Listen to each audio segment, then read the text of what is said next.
sama bahwa itu harus benar gitu ya.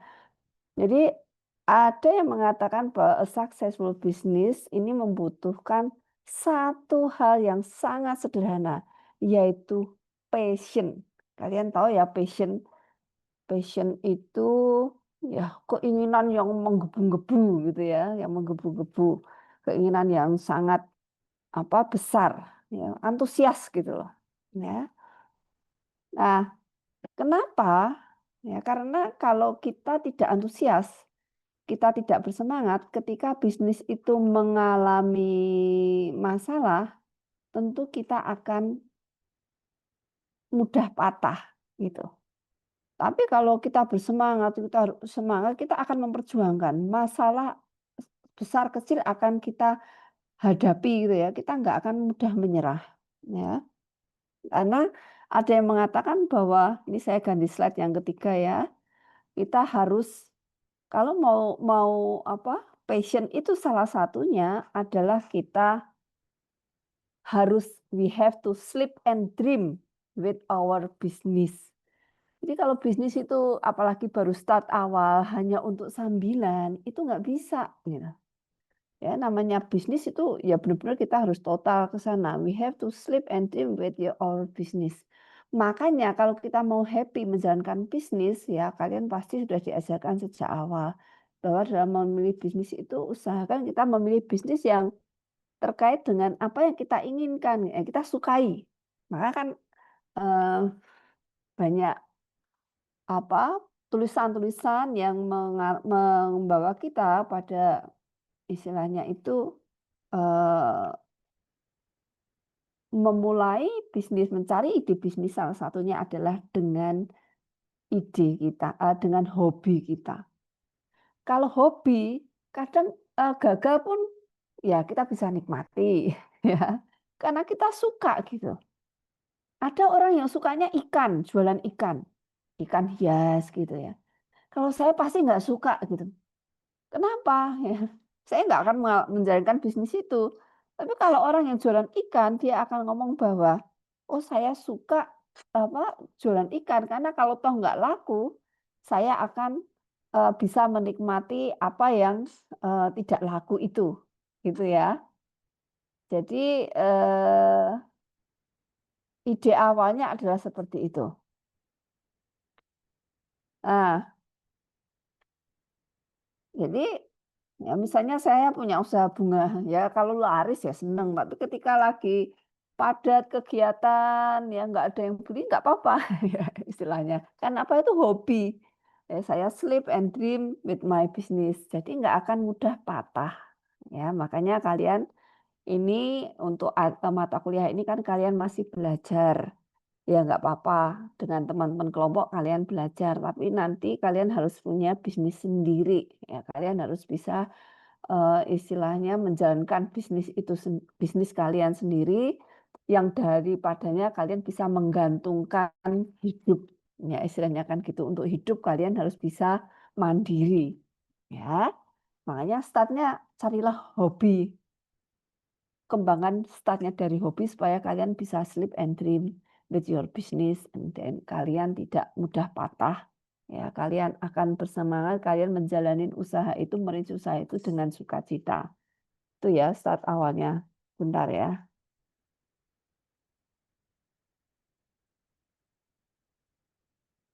eh bentar, bentar, bentar,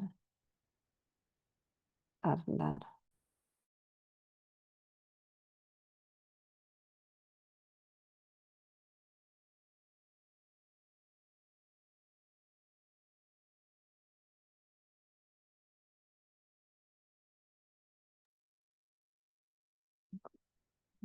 Oke screen saya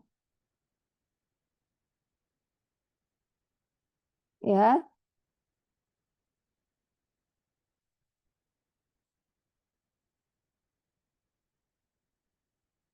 oke next ya nah strategi pemasaran dan penjualan. Kita harus tahu apa bedanya manajemen pemasaran dan manajemen penjualan. Ya, kalau manajemen penjualan sekedar jualan, berarti apa? produk sudah ada, kita tinggal jual, ya kan? Nah, kalau produk dalam bentuk yang fisik, berarti kita akan menjual caranya seperti apa? Apakah kita mau cari agen, kita cari distributor, ya, kita mau jualan secara online, ini manajemen penjualan. Kita sudah ada produknya. Apakah kita mau cari sales, nanti komisi untuk sales berapa, pengirimannya bagaimana, dan seterusnya. Ini manajemen penjualan. Jadi startnya produknya sudah ada. Tapi ada konsep satu lagi, manajemen pemasaran. Ya, karena topik kita kan pemasaran dan penjualan. Itu bedanya apa? Saya tunjukkan bedanya. Kalau penjualan itu produknya sudah ada, kita tinggal mengelola. Ya, kita mau salurkan barang kita dengan cara seperti apa. Itu manajemen penjualan. Tapi kalau manajemen pemasaran, ini sebenarnya yang selama ini diajarkan kepada Anda semua di sini. Bagaimana Anda startnya mulai dari awal adalah diminta untuk mengenali ada masalah apa yang akan Anda selesaikan, yang perlu Anda selesaikan. Ya, ini berarti kita berpikir dari produk itu sebenarnya belum ada dan we have to create. Ya, we have to create the product. Untuk apa? Untuk memenuhi, untuk menjawab, untuk menyelesaikan yang namanya uh, masalah yang dihadapi. Ya, oleh siapa nanti kita akan cari. Gitu ya, paham ya bedanya ya? Jadi eh, kalian nggak akan menjadi manajer penjualan, tapi kalian akan menjadi manajer pemasaran. Gitu. Jadi artinya ya harus berpikir, ya ngikutin langkah produknya belum ada, terus kemudian nanti kita menentukan solusinya apa, kemudian ada pilihan beberapa opsi, kemudian kita akan pilih, kemudian kita akan lihat prototipenya seperti apa. Itu kan namanya prototipe, itu adalah sesuatu yang belum pernah ada sebelumnya. Ya, sehingga itu menjadi ranah manajemen pemasaran. Membuat prototipe berdasarkan nafas untuk menyelesaikan masalah yang dihadapin, ya, itu berarti kita nanti di sini adalah bagaimana kita dituntun untuk create value. Ya, create value. Kita menciptakan value untuk menyelesaikan suatu permasalahan. Value itu untuk siapa? Ya, tentu untuk target yang kita mau sasar, gitu ya. Jadi kalian semua di sini, Anda semua di sini start lebih fokus ke manajemen pemasaran karena kita diminta untuk menciptakan produk sejak awal. Ya, sejak produknya belum ada. Oke, saya ganti slide ke berikutnya. Nah, jadi yang harus kita tawarkan apa? Yang kita tawarkan adalah value atau nilai. Ya, jadi kalau apa sih value itu? Value itu adalah produk quality, ya kualitas yang ditambah dengan layanan-layanan dan itu dibagi dengan cost. Ini kayaknya ini matematis banget gitu ya. Ini kayaknya matematis banget. Tetapi eh,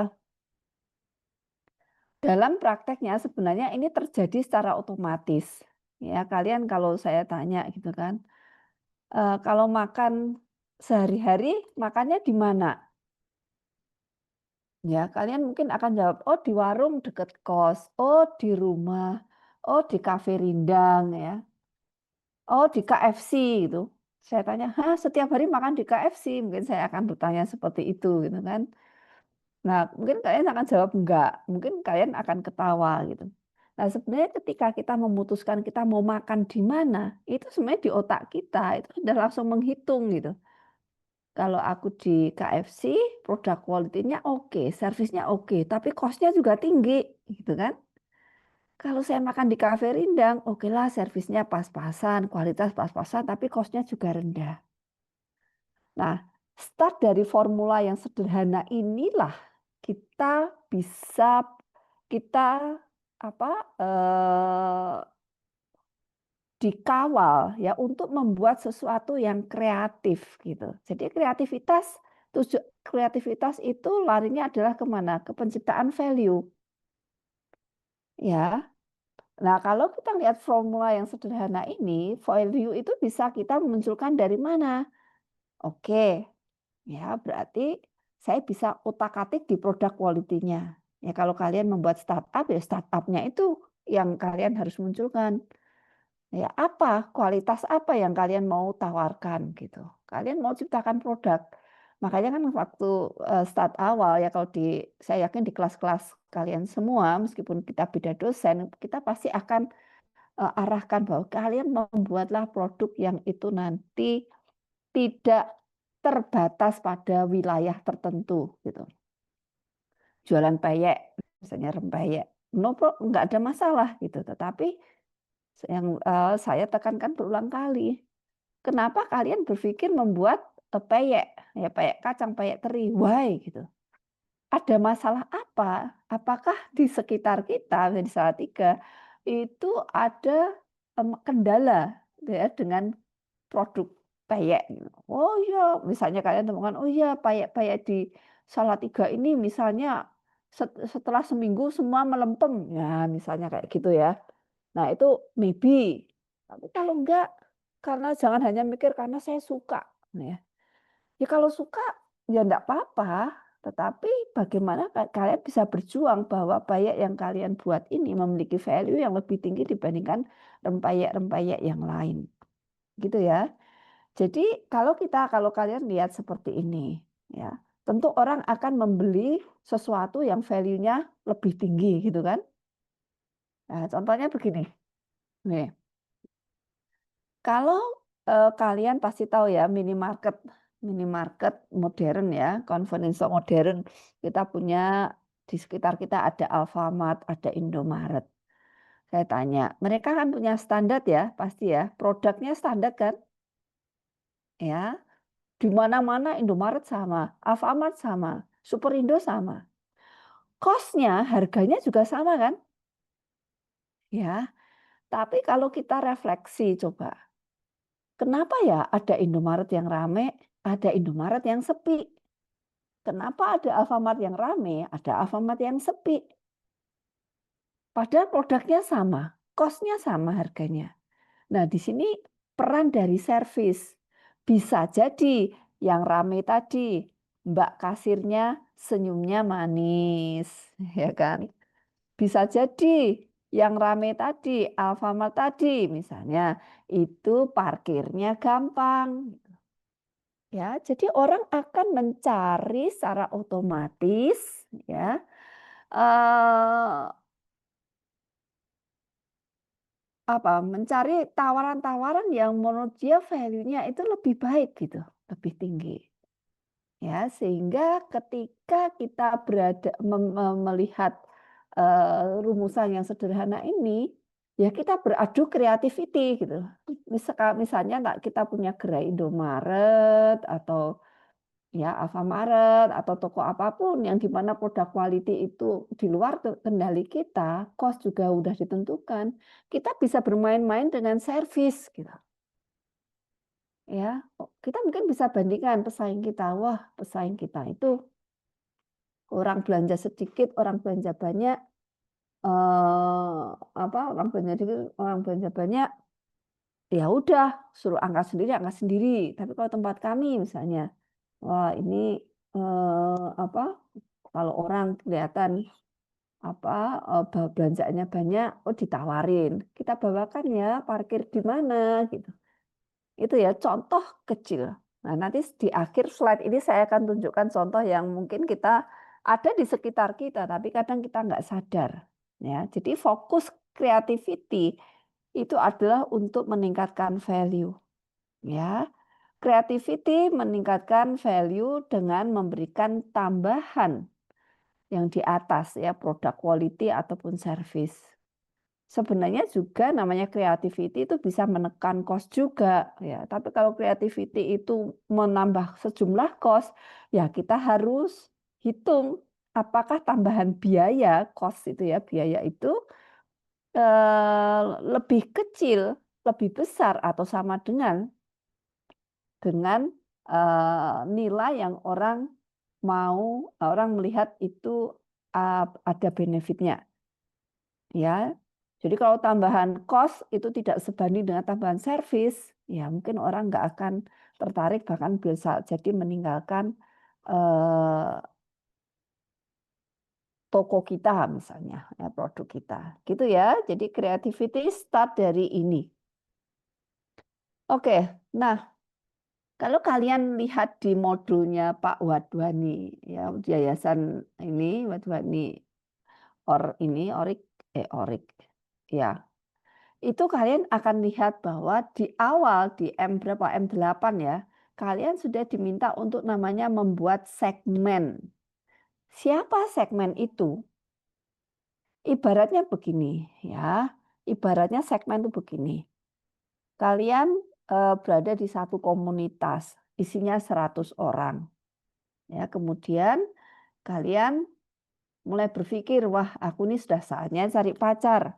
Aku mau cari dari komunitasku ini aja ah, gitu kan. Nah, tentu yang cewek akan melihat cowoknya ada seperti apa yang di kelas ini siapa aja misalnya di komunitas itu dan sebaliknya. Ya, jadi misalnya ceweknya ada 51, cowoknya 49.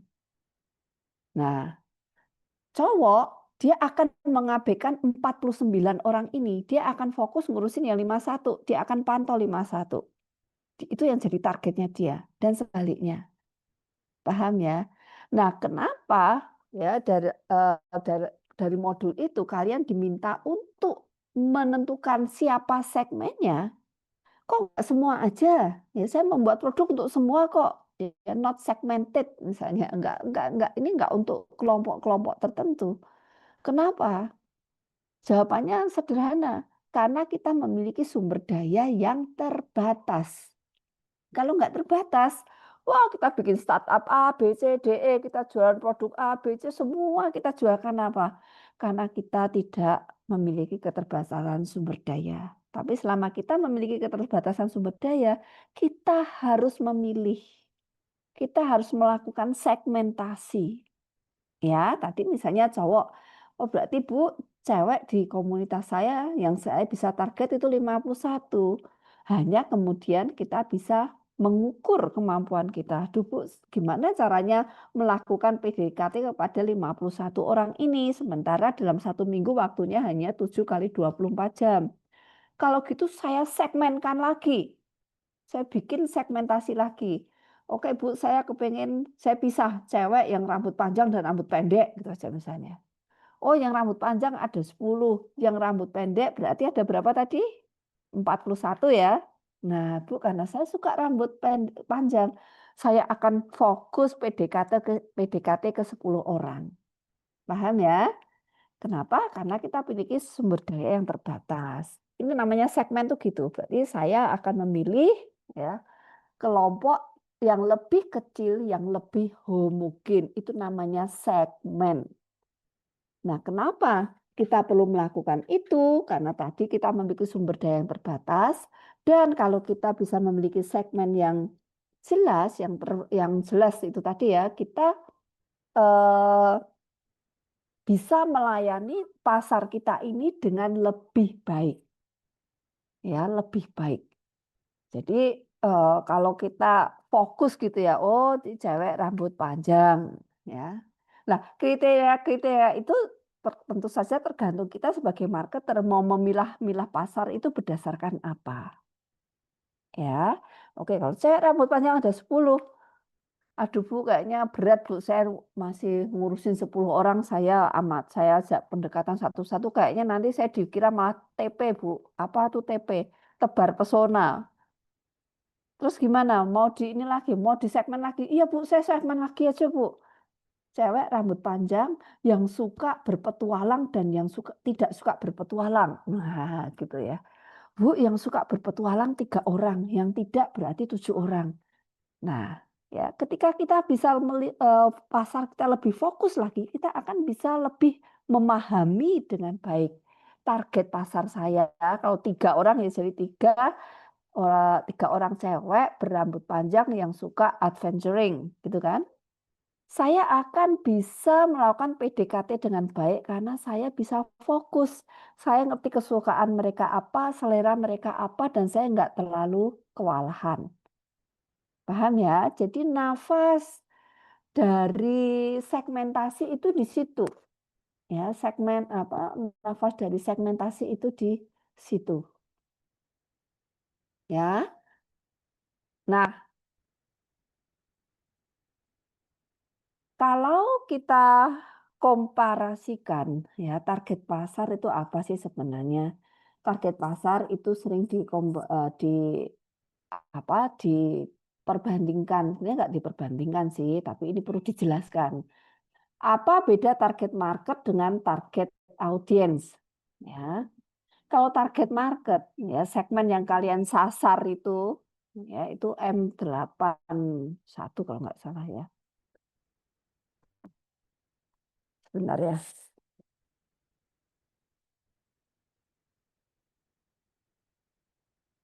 Satuan digit enggak?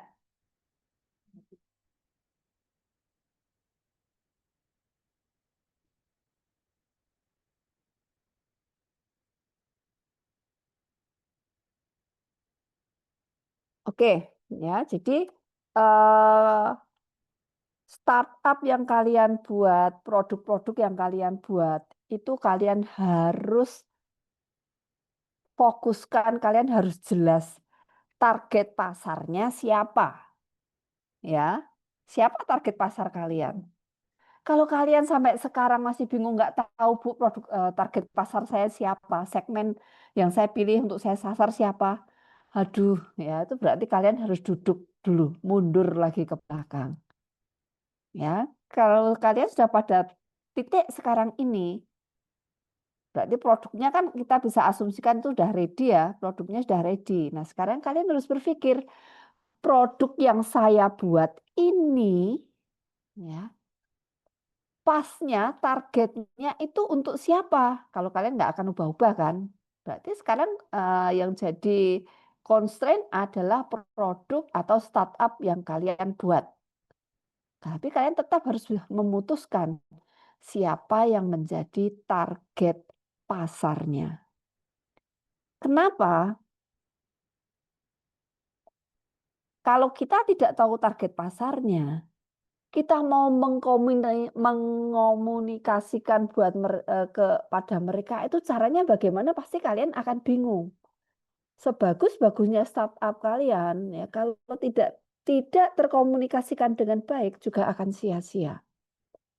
Ya, sebagus-bagusnya produk kalian kalau orang tidak tahu ya juga akan percuma ya.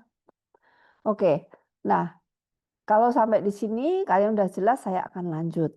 Nah, target market ini tujuannya apa? Selain kita memang produk harus dibuat sesuai dengan target market. Lah, kalau kalian sudah punya produknya, kalian yang harus mencari target marketnya itu siapa yang pas untuk produk kalian. Paham ya?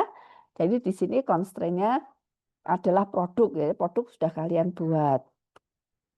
Nah, ini ketika kita terpikir sekarang bahwa kita harus komunikasikan produk kita harus menjual kan, kita harus kasih merek, makanya kalian kan punya merek lucu-lucu kan. Nah, sebentar, baterainya habis, sebentar saya tes. Astaga.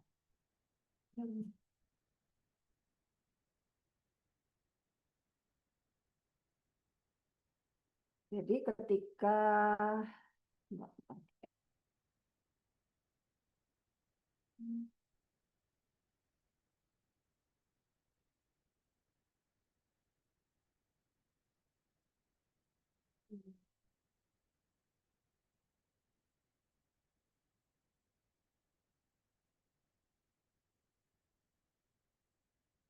Oke.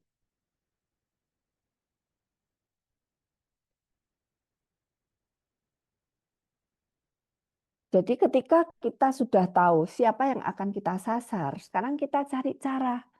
Bagaimana cara saya mengkomunikasikan produk ini? Ya, nah kita tidak lagi fokus kepada target pasar, tapi kita harus bisa mengidentifikasi yang namanya target audience. Ya, target audience itu siapa? Bisa jadi usernya produk tersebut, bisa jadi buyernya, bisa jadi decider, bisa jadi influencer, bisa jadi gatekeeper-nya. Ya, mungkin kalau kalian ada yang asing dengan kata-kata ini, kalian bisa browsing ya, tanya sama Mbak AI, ya Mbak AI, ya target audiensnya. Tetapi singkatnya, ini ringkasan ya, ringkasan. Jadi kalau produk itu harus sejalan, harus match dengan target marketnya. Jadi kalau produknya yang sudah ada ya kalian harus berpikir target marketnya siapa yang pas untuk ini. Nah, kemudian kalau kalian sudah berpikir, oke, berarti target marketnya, misalnya, oh ini target marketnya adalah untuk anak-anak muda gitu kan. Nah, karena saya mau buka kafe atau saya mau jualan startup untuk informasi seputar kos misalnya, ya kos. Berarti eh, kita harus berpikir lebih lanjut dalam menentukan target audiensnya. Jadi kalau kalau mungkin contoh kalau untuk startup yang kos-kosan gitu ya, kos-kosan, siapa target audiensnya? Ya, oke, orang yang mau kos. Berarti apa? Bisa jadi mahasiswa, ya. Berarti desainernya mahasiswa, bayarnya mungkin mahasiswa juga. Influencernya siapa? Orang tua misalnya. Ya, usernya mahasiswa. Nah, mungkin desainernya bisa juga atau influencernya bisa teman-teman seangkatan ya, teman-teman alumni, teman-teman kuliah dan seterusnya. Nah, itu tujuannya lah nanti untuk merancang komunikasi. Kita perlu menyampaikan produk yang kita jual ini kepada mereka, kepada target pasar melalui berbagai target audience. Gitu ya. Nah, kalau produk itu kreativitinya terbatas, ya maksudnya kalau pengembangan produk kan juga nggak setiap hari ada produk baru gitu kan. Nah, justru kreativitas kita ya itu lebih banyak kita melihat target audiens kita ini. Ya, yang merah ini target audiens kita membuat kok menetapkan harga, mungkin ada promosi-promosi, kita menggarap iklan, bikin konten-konten. Ini justru yang lebih kita acu adalah target audiensnya. Creativity lebih mengarah kepada target audience. Creativity pada target audience dengan tujuan create value. Create value buat si target market. Gitu ya. Nah, creativity tadi kita sepakat ya di sini. Sepakat ya bahwa orang akan menyukai value yang lebih tinggi. Ya, lebih tinggi. Nah, value, customer value, ya ini kalau kita perhatikan di sini.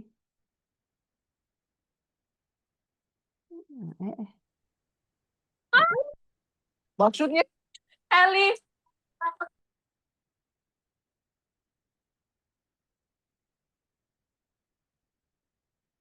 Oke. Nah, kalau kalian lihat, ya cara creativity tentu saja nggak boleh ngawur. Kalian, saya mau bikin yang kreatif gini, nggak boleh ngawur. Creativity harus ada rambu-rambunya. Ya, dalam arti apa?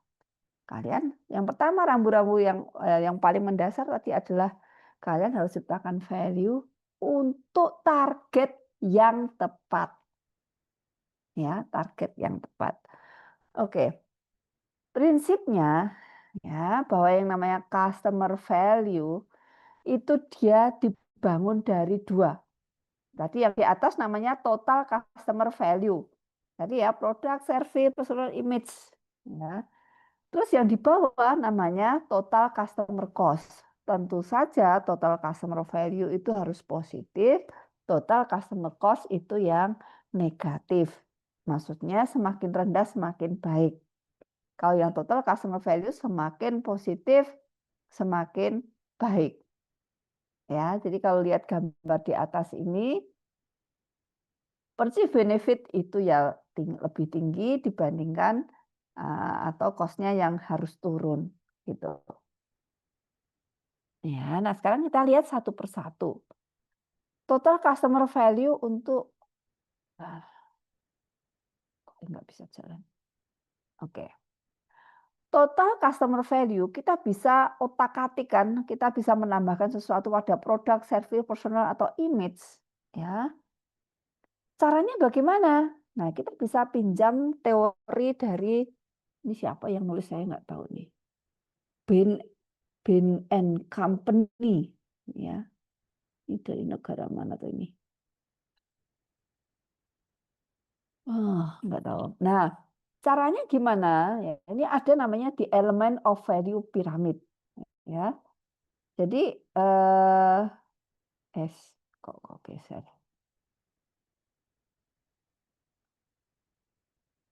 Ya, jadi kita lihat cara menambahkan value bisa mulai dari start yang paling bawah. Ini adalah fungsionalnya.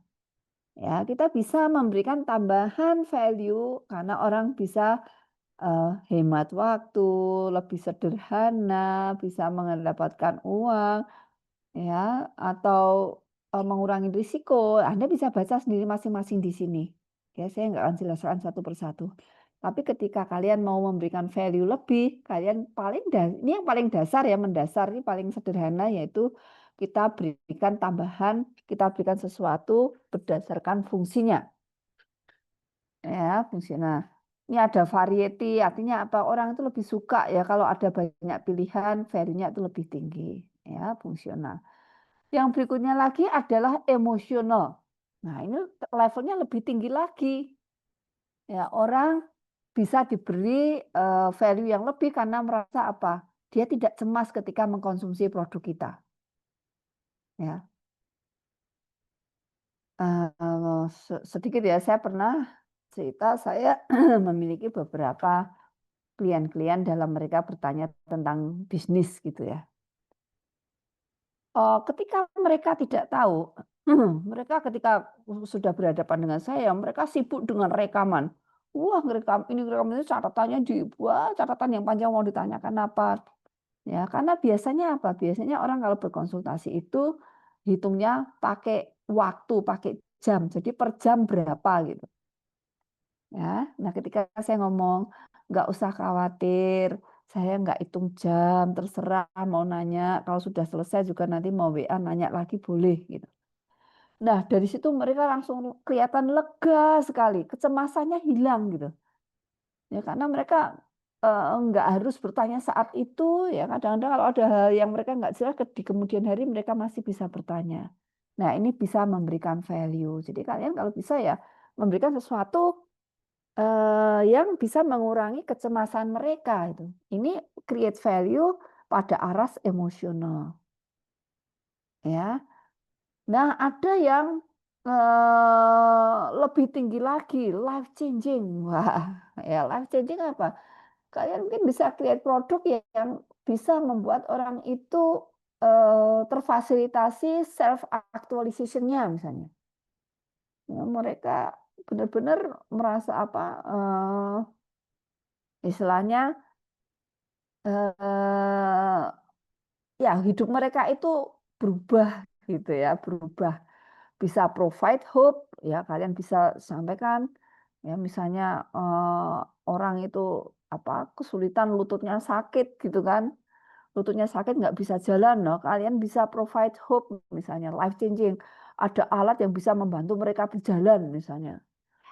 Nah itu pasti sesuatu yang nilainya sangat tinggi, karena apa? Life changing. Ya mungkin kalau kita sih ya, kalau saya lihat apa-apa yang kalian buat ya, khususnya di kelas saya, kayaknya mungkin kita nggak sampai ke life changing deh untuk create value. Paling nggak pada level emosional aja. Ya, ya kalau apa social impact lah, self transcendence, ya ini udah lebih tinggi lagi. Ya, ini mungkin ya seperti apa? Orang yang berubah ya. Misalnya contohnya self transcendence itu apa? Misalnya operasi plastik gitu aja deh. Ya, operasi plastik, ya operasi wajah itu kan pasti udah impact-nya, value-nya udah paling top itu. Karena dia bisa mengubah seseorang. Dan pasti semakin ke atas, ini value-nya semakin tinggi dan tentu juga akan semakin mahal cost-nya. Jelas ya. Jadi kalau mau creativity, kalau kalian nggak ngerti creativity bagaimana untuk meningkatkan value yang kreatif tadi, kalian bisa lihat salah satunya dengan skema seperti ini, ya, di element of value. Jelas ya? Oke. Nah, tadi sudah saya singgung target market dan target audience. Oke, saya lanjut aja. Nah, berarti kita kalau mau mengkomunikasikan ya kita merancang mau merek kita seperti apa, harganya berapa, saluran distribusinya bagaimana, tempatnya bagaimana, kemudian iklan, konten-konten media sosial seperti apa, ya itu harus mengarah kepada siapa target audiensnya. Target audiens itu diturunkan dari target market. Nah, membuat sesuatu yang kreatif salah satu kunci ya itu adalah diferensiasi. Kalau kita isinya meniru, udah pasti kita nggak kreatif, ya. Kalau kita bisanya hanya meniru, udah pasti kita tidak kreatif. Kalau kita tidak kreatif, ya namanya nggak kreatif, ya nggak kreatif. Orang tidak melihat itu ada sesuatu yang berbeda, sesuatu yang valuable, yang membuat orang ini memutuskan beli produk kita dengan direncanakan sebaik-baiknya. Ya. Jadi kalau sama ya, kalau kalian kayak pergi ke satu tempat ya, satu tempat gitu kan, kayak kalian ke pasar, kalian mau beli bawang putih gitu kan. Kalian beli bawang putih, tentu kalian juga nggak ngerti kan bawang putih yang dijual di ibu A dengan yang ibu B itu bedanya apa gitu. Kalau sama itu artinya ya nggak ada diferensiasi gitu. Ya, kalau ketika nggak ada diferensiasi, apa yang buruk, apa yang dampak negatifnya? Dampak negatifnya adalah orang tidak melihat itu suatu produk yang perlu diperjuangkan untuk dimiliki gitu. Ya kenapa? Kita pasti mikirnya harga. Bawang putih seperempat berapa? 10.000. Oh ya udah pindah ke tempat lain berapa? 10.000. Ya mungkin kalian nggak akan lain kali kalian kalau mau beli ya udah nggak usah pakai nanya-nanya karena ternyata harga di pasar itu sama. Kalau ada yang lebih murah pasti orang akan suka. Jadi ketika produk ya hal-hal yang lain itu sama, itu orang menganggap bahwa produk kita dengan yang lain itu nggak ada beda. Ya, sehingga eh, orang tidak akan merencanakan beli produk kita. Ya, beda kalau misalnya di pasar saya punya eh, penjual langganan yang saya sering beli gitu ya. Nah itu saya melihat dia berbeda meskipun barangnya dia itu sama, tapi cara dia menjuali, melayani kita sebagai pembeli itu menurut saya itu sangat berbeda servisnya. Ya, ketika saya beli ini itu dia bilang ini nanti saya bantuin ya bawa mobil gitu. Sampai ke mobil. Ya, meskipun dia jaga mungkin hanya sendiri, tapi dia ketika saya katakan, udah Bu ini berapa harganya, dia udah saya bawain ke mobil bantuin gitu. Ya, itu dan mungkin nggak akan dimiliki oleh pedagang-pedagang yang lain gitu kan. Mau belanja sebanyak apa ya udah bawaan sendiri gitu kan. Ini contoh kecil. Ya. Jadi differentiation is the key of creativity.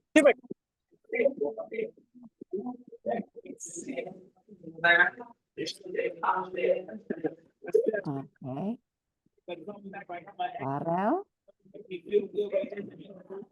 Farel mungkin bisa di mute ya. Nah, istilahnya gini, kalau kita tidak, ini saya ganti slide yang slide lain ya. Ini warnanya daun-daun warna kuning. Ya, daun-daun warna kuning. Kalau kalian seperti ini kan seolah-olah kita melihat daunnya itu sama semua kan, nggak ada nggak beda gitu. Kalau kalian ditanya mana daun yang paling cantik gitu ya, kalian mungkin akan sama aja, udahlah. Kalau saya disuruh milih satu ya saya acak aja, saya asal ngambil satu gitu ya. Saya ambil satu gitu. Nah, tapi ketika ada mana nih? Nah, ketika ada lanjutan gambar seperti ini, secara cepat kita akan melihat, waduh, daun yang merah itu cantik banget gitu. Ya, meskipun kita mungkin nggak suka warna merah, tapi dalam posisi ini kita akan menganggap yang merah ini lebih valuable dibandingkan yang yellow. Gitu ya. Nah, inilah makanya kalau kita mau bisnis kita, usaha kita dilihat orang-orang menganggap berbeda, menganggap produk yang kita jual ini memberikan value yang berbeda dari yang lain, ya buatlah perbedaan.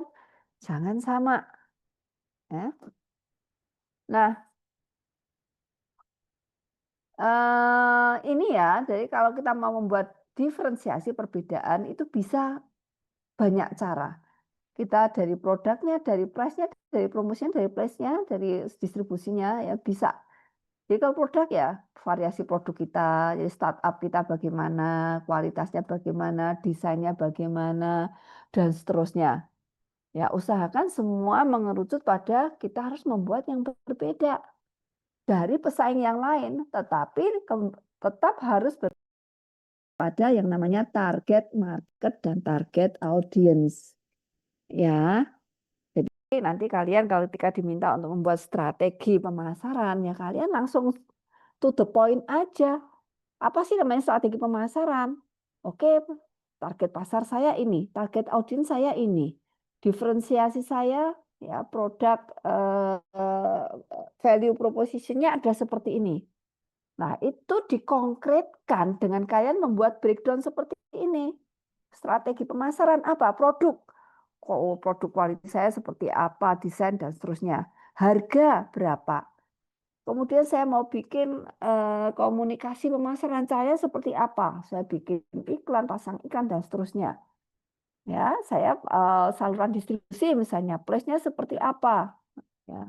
Nah, ini langsung konkret ya. Konkret dari strategi pemasaran ya seperti ini gitu. Kalian membuat merancang produk, price, place, promotion ini dengan mengacu berkiblat pada siapa target market, target audiensnya dengan mempertimbangkan produk apa? Mempertimbangkan value proposition yang kita rencanakan. Gitu ya. Oke. Nah, sekarang kalau kita fokus ke promotion dulu ya. Adakah yang mau bertanya sampai di soal ini? Kali dedap. Jesslyn, ada yang mau bertanyakan?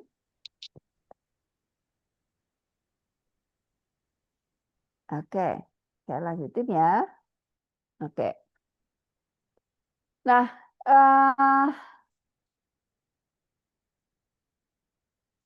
ketika kita harus mengkomunikasikan secara kreatif, ya nggak bisa asal-asalan kalian, oh saya mau bikin konten di media sosial. Eits, nanti dulu gitu. Kalian mesti sudah dijelaskan di kelas ya. Ketika seseorang itu mau beli apapun, start awalnya adalah dia harus aware. Ya, dia harus tahu dulu awareness, dia harus sadar produk itu ada dulu gitu.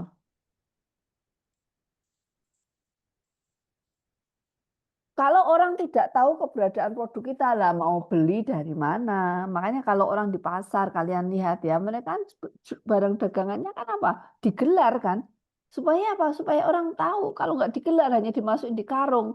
Kalian bilang jualan sayur, orang akan heran lah ini sayur opo gitu. Ini sayur apa yang dibeli yang dijual. Ya. Jadi orang kalau mau beli barang itu harus dia tahu dulu. Nah, jadi kalau kita lihat ya, kita kenal di sini istilah customer journey. Perjalanan customer dari dia mulai mengenal produk yang kita tawarkan, sampai pada akhirnya nanti dia mau memberikan rekomendasi, itu kan ada tahapan perjalanannya. Nah, dalam pemasaran 5.0 atau berapalah sekarang orang kan pinter ya bikin istilah pemasaran 4.0, 5.0 lah sebenarnya itu sopo, standarnya apa gitu kan. Nah, pemasaran digital sekarang ini sudah mulai mendeteksi ya di era omnichannel. Omnichannel itu menggabungkan offline dan online, ya digital dan yang tradisional omnichannel. Oke. Aware, appeal, ask, action, advocate. Jadi ketika seseorang itu dia mulai kenal sebuah produk, dia masuk tahap aware.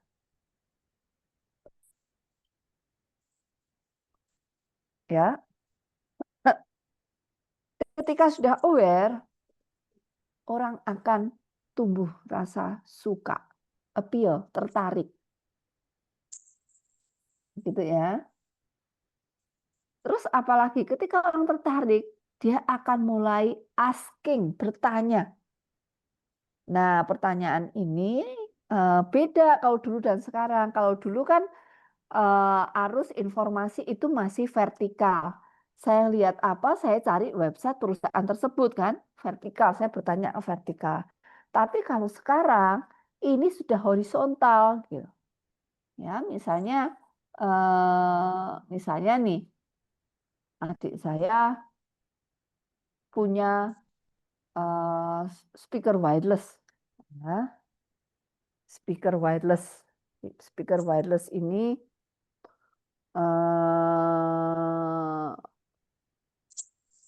sangat handy gitu, kecil tapi suaranya gila. Ya. Nah, ketika saya lihat, wah kayaknya ini di tempat saya berkomunitas nih butuh alat seperti ini gitu kan. Saya nggak akan browsing gitu, saya nggak akan nanya ke perusahaannya. Ya, saya nanya ke saudara-saudara atau teman, saya tinggal tanya di grup, wireless sekarang yang bagus apa ya, yang nggak mahal tapi bagus, awet gitu kan, yang sedang lah kualitasnya. Akan muncul banyak jawaban. Jadi yang namanya asking secara horizontal. Ya. Nah, setelah kita tahu jawabannya, ya kita akan mulai melakukan action. Kita akan bertindak. Apakah kita mau beli, atau kita mau pinjam dulu, atau kita mau ke toko, kita mau tanya-tanya melihat produknya kayak apa, dan seterusnya. Ya, action. Nah, ketika orang dalam mengambil action dan dia ingin akan membeli, ya, ini dipastikan bahwa setiap perusahaan harus menjamin pada tahap action orang tidak mengalami kesulitan. Maka sekarang kan muncul kris, ya kan? Baik, kris itu apa? Membantu orang mau melakukan action dengan lebih cepat. Kadang orang nggak bawa duit, tapi kalau HP pasti bawa. Nah, sekarang aplikasi ya platform-platform yang eh, berkecimpung di dunia pembayaran itu cukup besar ya, cukup banyak. Yang berikutnya lagi adalah advocate. Jadi ini rangkaian ya, advocate itu bagaimana orang itu menyampaikan dia suka ya suka produk tersebut, memberikan penilaian, dia sharing di media sosial, memberikan endorsement, itu namanya advocate. Aware, appeal, ask, action, advocate, 5A. Ini satu rangkaian. Nah, tugas dari kita sebagai pelaku usaha, kita harus memastikan bahwa rangkaian ini pada tahap aware sampai advocate, jangan sampai ada yang putus. Bayangkan kalau pada tahap orang sudah aware, tetapi orang tidak tertarik, ya nggak mungkin dia akan bertanya boro-boro, ya, boro-boro beli gitu, bertanya aja enggak gitu kan, istilahnya gitu. Nah, jadi kalau kita lihat ya, ini adalah contoh dari customer journey yang tadi saya tulis ya. Kalau kalian perhatikan, bisa lihat ya ini slide saya yang agak ruwet ini bisa semua ya. Customer journey map planning. Nah, kalian perhatikan yang di kotak tengah ini adalah aware, appeal, ask, action, dan advocate. Ya, abu-abu yang di tengah. Artinya apa? Seseorang itu beli produk ya, pada tahap action, dia akan melewati tahapan ini. Tahapan ini kadang bisa terjadi bersamaan, bisa juga terjadi ada tenggat waktu. Ya, ada tenggat waktunya.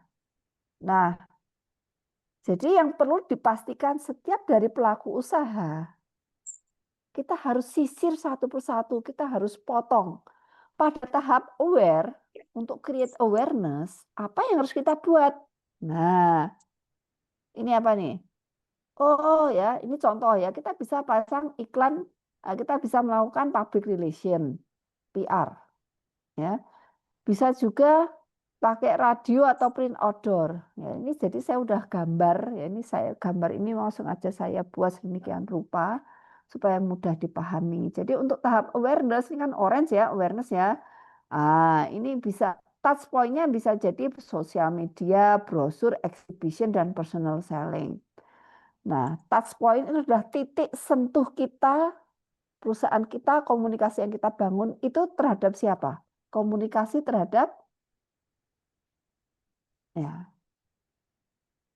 komunikasi terhadap target audience. Jadi kalau ada titik-titik radio, TV, oke, berarti target audience kita akan sentuh dengan radio, TV, dan print outdoor. Ini untuk yang non digital. Yang digital apa? Bikin online display, ya, create word of mouth. Nah, ini contoh ya, ini bukan teori, ini contoh.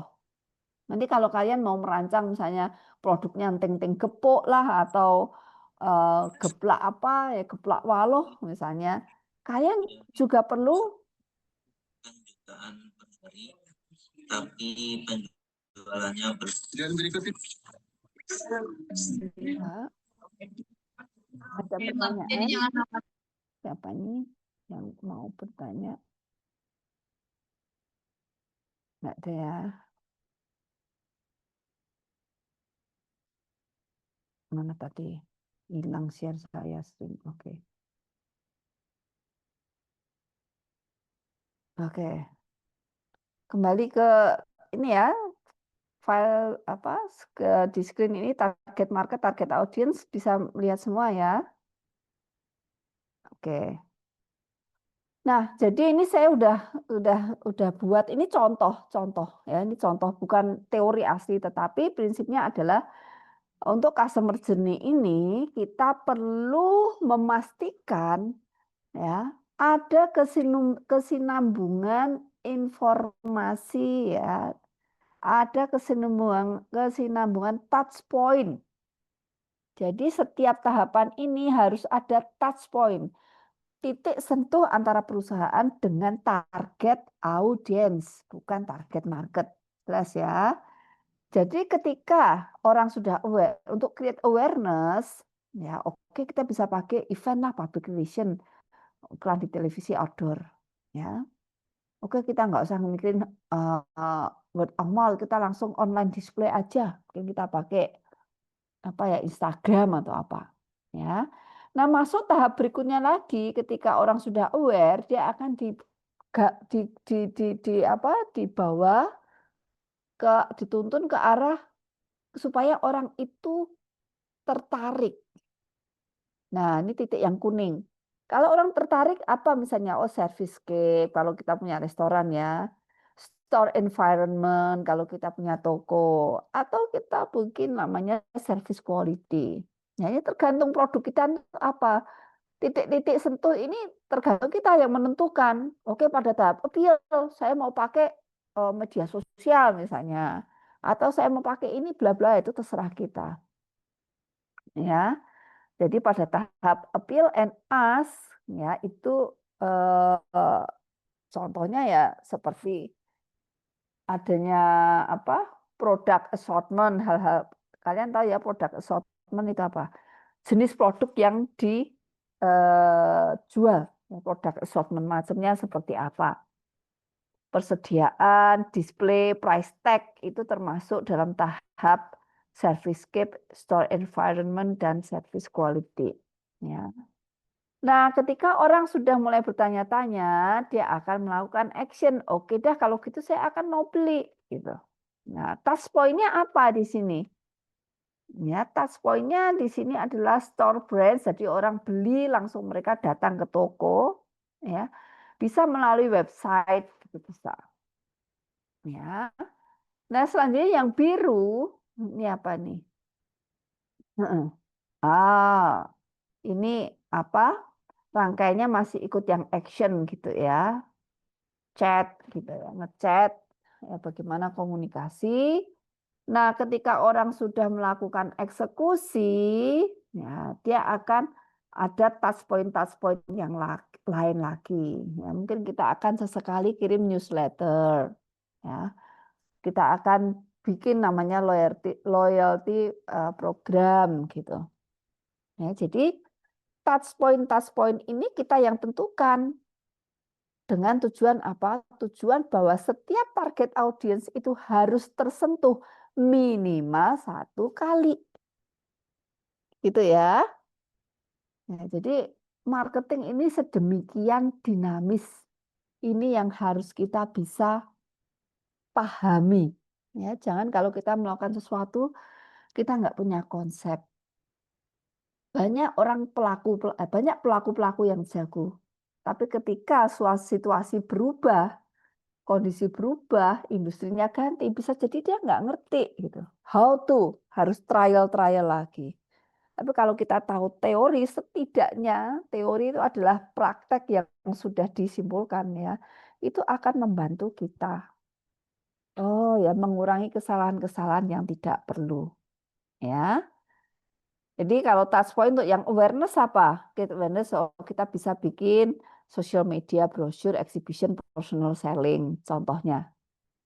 Jelas ya? Bukan asal-asalan, kita bikin ini exhibition, nanti dulu ya. Nah, kita mesti lihat di sini. Paham ya? Ini yang masalah kreativitas, ya, masalah bagaimana kita akan mengkomunikasikan produk kita, ya kita harus lengkap, memiliki potret yang lengkap. Ya, potret yang lengkap tujuannya adalah untuk menjamin bahwa proses aware, appeal, ask, action, dan advocate itu tidak ada yang terputus. Gitu ya. Jadi slide ini memang saya sederhana, saya rangkum dari berbagai penjelasan. Ya. Oke, ini jelas ya. Dan nanti kalian juga saya harapkan di kelas kalian akan bisa mengidentifikasi pada tahap awareness itu bagaimana. Kalian akan melakukan apa aja untuk create awareness. Untuk appeal and ask, apa yang harus kalian lakukan, dan seterusnya. Gitu ya. Nah, sekali lagi, touch point ini tidak akan bisa ditetapkan kalau kita tidak tahu siapa target audiensnya. Ya, ini contoh. Ini contoh customer journey mapping, ini contoh yang lain ya, saya ambil dari internet. Jadi ini ada orang tua yang mencari sekolah untuk anaknya. Ya, dia akan mengikuti tahapan ini, aware, consideration, decision, dan delight. Ya, ini sedikit berbeda konsepnya, tetapi sama, pada dasarnya sama. Jadi pada tahap awareness, touch point-nya apa? Oh, orang bisa lihat Facebook page misalnya. Ya. Terus orang mulai tertarik, orang itu bagaimana nanti? Oh, dia akan lihat di website atau mereka akan kirim email, bila perlu mereka akan telepon gitu. Ketika orang memutuskan, oke, mau sekolah, mau datang gitu ya, apa yang harus dilakukan? Oh, ini ada school tour, ya, tur ke sekolah-sekolah, ke kelas-kelas, bangunan-bangunan gitu ya. Dan orang mau mendaftar gitu, sign up. Ya. Yang menyenangkan nih advocate ya, delight itu referral. Orang mau memberikan rekomendasi. Nah, kalau ini yang sangat sederhana, customer journey yang sangat sederhana. Nah, sekarang kita tinggal cocokin aja yang di bawah gitu. Touch point dengan experience gitu. Ternyata ada 2 yang cemberut, yaitu website dan phone call. Tetapi email masih untung senyum. Artinya apa? Dalam merancang customer journey, kita perlu melihat ulang websitenya seperti apa sih. Ya, search and ternyata diakses susah gitu. Juga misalnya di sini phone call. Ya, kalau memang touch point-nya salah satunya adalah phone call, ya schedule a phone call to find out more, ya kita yang harus lakukan apa ya? Kita menjadwalkan waktu untuk menghubungi lebih banyak lagi. Ya, jadi experience yang masih minus-minus ini yang perlu diperbaiki gitu. Phone call, kenapa orang nggak puas ya cemberut di sini? Nah, itu yang harus kita jawab. Oh, ternyata ya pada tahap consideration yang namanya operator telepon operator telepon itu tidak standby. Nah, sehingga orang kesulitan mau telepon. Nah, gitu ya. Jadi usahakan semua udah senyum-senyum evaluasinya. Kalau masih ada yang belum senyum, berarti itu yang perlu kita perbaiki. Nah, nanti kalian berlatih sendiri ya. Touch point kalian ya, kalian membuat program macam-macam, kalian mau menjual ini, jual itu ya. Kalian coba pikirin untuk create awareness, touch point saya apa ya? Harus bisa berpikir. Kalau aduh nggak ngerti ya, saya touch point-nya apa ya? Pasang brosur, bagi brosur. Nah ini kalian pikirin. Ya, touch point-nya apa? Awareness-nya, message-nya apa gitu. Demikian pula pada tahap appeal, ask, action, dan advocate. Kalian cari touch point ya, titik sentuh kita dengan target audience itu di mana aja. Tadi udah ada beberapa contoh. Kemudian message-nya seperti apa. Nah, ini saya mau di akhir perkuliahan ini saya mau share 2 gambar ya. Nah, ini nggak tahu nih dari belakang ya, tapi saya bisa menduga-duga ini siapa gitu. Nah, ini kalian yang dari Semarang pasti tahu yang namanya nasi ayam Semarang. Nasi ayam Semarang. Ya, nasi ayam Semarang seperti ini bentuknya. Kalau saya ditanya apakah ini enak, beda sama yang lain apa enggak, kalau saya ditanya beda apa enggak, saya enggak tahu ya, karena bagi saya, karena saya mungkin bukan jago kuliner ya, tapi bagi saya kayaknya nasi ayam di mana-mana di Semarang sama gitu. Ya modelnya gini-gini, rasanya juga gini-gini itu kan. Nah, nah, yang di sebelah kanan ini ada namanya nasi ayam Mbak Harni.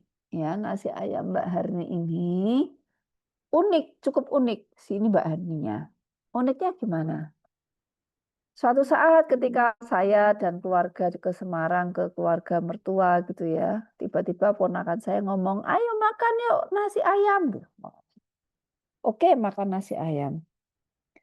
Nah, suatu saat saya bilang, loh kenapa kok jauh sekali? Oh, aku mau nasi ayamnya yang di tempatnya Mbak Harni. Lah, di sini aja kan deket. Nggak mau, maunya di Mbak Harni. Waduh, saya pikir kenapa ya? Nah, kami nyampe di kompleks food court ini itu kira-kira jam 6 kurang 10 menit atau kurang 5 menit gitu. Sudah ada yang ngantre gitu. Kalau saya, padahal kalau dilihat makanan udah siap, tapi mbaknya tuh belum nongol. Mbaknya ini baru nongol persis jam 6 teng. Coba dia sembunyi di mana coba. Ya. Alasannya apa saya juga nggak tahu gitu lah. Tapi saya penasaran kenapa orang mau ngantre. Sudah ada 3 atau 4 mobil ngantre semua makan di nasi ayam Mbak Harni ini. Padahal di kanan kiri itu banyak makanan yang lain. Saya memutuskan saya nggak mau makan nasi ayam. Saya mau beli nasi gandul. Ya kebetulan sebelahnya ada nasi gandul. Saya beli nasi gandul aja. Nah, ketika saya makan nasi gandul udah selesai, saya balik lagi. Penasaran saya. Orang marketing itu, seorang marketer itu harus penasaran. Kenapa ya Mbak ini kok begitu dicintai oleh anak-anak gitu. Nah, ternyata benar. Ya, ketika saya lihat gitu, ya, anak-anak tuh ternyata dengan sukaria ditanyain sama mbaknya, ayo sini sini sini, kamu mau SpongeBob atau apa kemarin ya, SpongeBob atau Bob the Builders ya, atau mau Barbie atau mau Little Princess atau mau Frozen lah ditanya ternyata. Wah, anak-anak pada senang semua. Saya penasaran, saya tambah. Saya pikir kalau dia bilang, aku mau yang SpongeBob. Dugaan saya SpongeBob karena matanya gede, berarti dia telurnya mau 2. Gitu. Ya. Saya mau yang ini. wah itu jangan-jangan itu yang pedes. Nah, tapi ternyata keliru saya. Ternyata si Mbak ini pintar untuk mengambil hati anak-anaknya. Dia cukup kreatif dengan menyediakan piring melamin itu ya dari sisi kanan ini. Piring melamin ini ya terlepas dari pro dan kontranya, ada yang ngomong dia apa nggak sehat segala macam, tapi faktanya ini masih banyak digunakan. Dia hanya menyediakan piring yang setumpuk ya. Ternyata apa? Anak-anak kalau ke sana langsung pilih piringnya sendiri dia mau apa coba. Ya, itu satu servis yang menurut saya ini cukup cerdik orang ini. Ya, yang kedua apa? Ya, dia akan memberikan value yang lebih dalam hal servis. Jadi ketika ada anak-anak datang ya, dia akan memotong antrean dulu yang lain-lain yang sudah datang ngantre dia akan potong maaf ya saya jualin anak kecil ini dulu karena dia makannya lama. Dan orang yang sudah ngantre duluan dia akan dengan sukacita ngomong oh iya ya silakan aja. Paham ya? Jadi kreativitas yang sederhana ini yang membuat dia itu lebih rame. Saya nggak ngomong masalah dia duitnya banyak nggak. Dia lebih rame dan dia menjadi sasaran, menjadi tujuan. Karena orang ya terutama anak kecil itu melihat bahwa makan di Mbak Harni sesuatu yang berbeda. Nah sebaiknya kalau kita lihat dari Mbak Harni, dia akan evaluasi target pasar saya siapa, target market saya adalah family. Nah, dia akan mulai membreakdown. Ya, kalau secara teoritis saya breakdown kan ya. Target yang menjadi target marketnya adalah family. Target audiensnya siapa? Target audiensnya adalah ya anak-anak. Dia sebagai decider atau influencer. Ya, usernya siapa ya family itu sendiri. Gitu ya. Nah, ketika Mbak Ani melihat bahwa target audiensnya salah satu itu adalah anak-anak, maka dia merancang sesuatu yang berbeda untuk anak-anak. Gitu ya untuk anak-anak. Ya, jadi eh, itu salah satu creativity dia membuat apa namanya, memberikan nilai lebih dibandingkan yang lain. Nah, satu lagi, mungkin kalian pernah tahu yang namanya show mapping. Si bapak ini pasti nggak tahu, nggak ngerti juga harus jawab apa kalau ditanya, Pak, kok ban sepedanya nggak pink sekalian gitu. Ya, embernya pink, sepedanya pink, dia bawa boneka pink, semua pink, topinya dia pink. Nah, yang dalamannya saya nggak tahu ya, nggak ada informasi ya. Semua pink gitu, kalian lihat. Ya dia udah kehabisan nakal. Tapi kuncinya adalah satu, bagaimana saya ini membuat sesuatu yang berbeda, yang kreatif. Jadi mungkin kalian akan bisa abaikan ya kenapa nih produknya satu siomay yang tadi produknya nasi ayam gitu ya. Kalian jangan melihat produknya tapi kalian lihat filosofisnya bahwa orang ini kreatif. Kreatif apa? Dia pasti membuat sesuatu yang berbeda. Ya. Sama kan yang ini dia tahu bahwa saya harus berbuat sesuatu yang berbeda. Tapi dia membuat sesuatu yang sasarannya ada kepada si target audience tadi. Gitu ya. Baik. Sampai di sini adakah yang mau bertanya mungkin?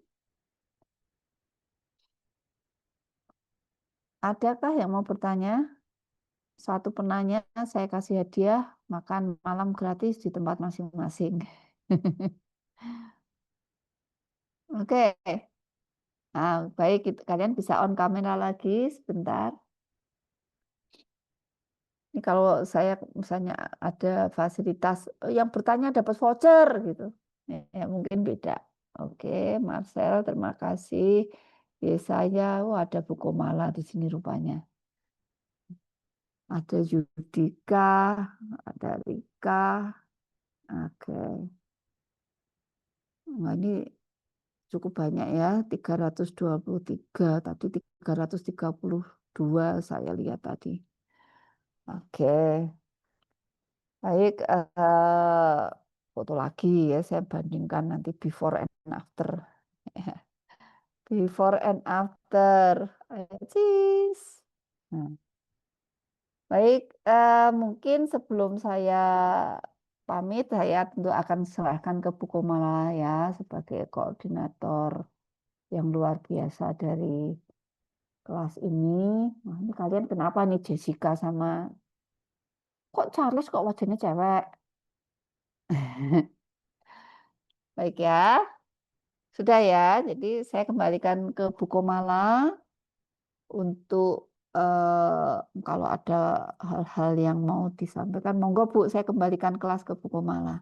Terima kasih. Oke, baik, terima kasih Bu Linda untuk materi yang luar biasa. Jadi teman-teman, saya kira kalau kita mengikuti paparan sore hari ini, kita harusnya punya banyak insight ya, bagaimana kita bisa mencapai target market dan target audiens kita. Kita sudah tahu tahapan-tahapannya, lalu bagaimana setiap tahap itu kita upayakan ya, mulai dari 5A tadi ya, dari ask, appeal, dan seterusnya.